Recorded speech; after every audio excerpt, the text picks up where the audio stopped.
Senhora do Destino. Esse jornalista estava lutando por liberdade numa época muito difícil do nosso país.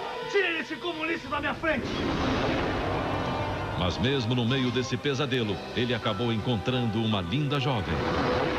Uma vigarista roubou minha filha de 2 meses. Eu fui presa sem fazer nada.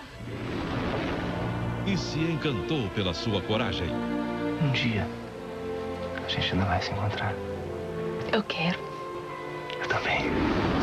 Um amor que atravessou o tempo, mas que sempre teve que enfrentar um grande desafio. Eu tô te pedindo em casamento de novo e não vou aceitar aquela velha desculpa de que primeiro você precisa encontrar sua filha. Dia 28, estreia de Aguinaldo Silva, a nova novela das 8, Senhora do Destino. Eu vou contar um segredo para vocês. O primeiro capítulo de Senhora do Destino foi reescrito 8 vezes.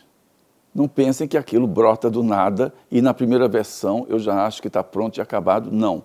Eu sou obcecado pelo texto, pela palavra, pelo diálogo exato. Então, agora que a gente pode, no computador, apagar, escrever e reescrever quantas vezes queira, isso para mim virou um deleite, um prazer. Eu trabalho no texto. Eu sou um homem que busca a fala exata, o diálogo exato. Então, aquele primeiro capítulo tem um ritmo que foi proposital, ou seja, ele começa quase idílico. Aquela mulher com os filhos se despedindo do lugar onde eles vivem para ir para a cidade grande em busca de uma vida melhor. Essa história começa lenta e vai se tornando cada vez mais rápida quando acontece a morte de Baleia, a cachorra, e até a chegada no Rio de Janeiro. Aquela mulher desce na rodoviária no Rio de Janeiro no dia em que foi assinado o ato institucional número 5 e encontra uma cidade não maravilhosa, como se costuma dizer, mas uma cidade conflagrada, uma cidade em pé de guerra. Ou seja, essa aceleração do ritmo de Senhora do Destino foi proposital e foi conseguida porque eu reescrevi o capítulo 8 vezes.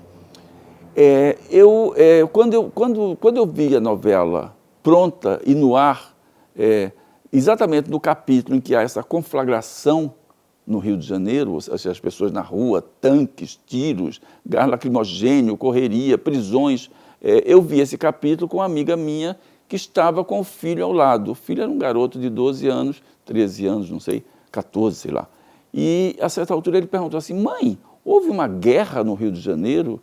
Ou seja, aos olhos dele, aquilo era uma guerra. E ele não sabia de nada sobre essa fase da história brasileira e carioca, que não fazia tanto, que não tinha se passado tanto tempo assim. Foi naquela ocasião, vendo a reação daquele garoto ao que ele via na novela, que eu percebi que a gente não tem uma boa memória. A gente esquece os fatos muito depressa, né? Isso é uma tendência que só piorou com o passar do tempo. Mas, por isso é bom que essas novelas que falam de determinados assuntos voltem para que as pessoas recordem o que aconteceu no nosso passado, no passado delas. Mas, Senhora do Destino, eu não sou um autor de temas, eu sou um autor de tramas. Então, eu acho que um tema só funciona se está inserido numa boa trama. E Senhora do Destino é uma novela que tem ótimas tramas, mas tem também temas muito, muito inovadores para a ocasião e que são discutidos até agora. Por exemplo, Senhora do Destino fala de gravidez na adolescência, fala de amor proibido, um casal de mulheres. Não chega a ter o beijo gay, mas tem uma cena muito mais ousada quando as duas acordam de manhã debaixo dos lençóis na mesma cama. Eu acho isso mais ousado do que o beijo, porque o beijo tem que ser sempre uma coisa muito trivial e aí não funciona. Senhora do Destino fala de jornalismo, de carnaval. O carnaval, quer dizer, tem uma importância fundamental na novela, inclusive por causa do personagem Giovanni Improta. Aliás, o Wilker me falou certa vez que talvez o momento mais emocionante da vida dele foi quando ele entrou na avenida no dia do desfile das escolas de samba para gravar as cenas de Senhora do Destino e o sambódromo inteiro começou a gritar o bordão dele, que era fenomenal. Todo mundo a saudar o Zé Wilker com o bordão fenomenal, que era o bordão que identificava o personagem Giovanni Improta. Ou seja, a novela foi muito popular porque tinha personagens populares. Giovanni Improta era um deles. Mas eu estava falando dos temas e vou voltar a falar disso porque eu tenho certas obsessões que perpassam todas as minhas novelas. Por exemplo, a questão da restauração. Na novela nós tínhamos um restaurante. O Dan Stolbach era o dono do restaurante e era o homem que se apaixona pela Carolina Dickmann, que vai trabalhar com ele.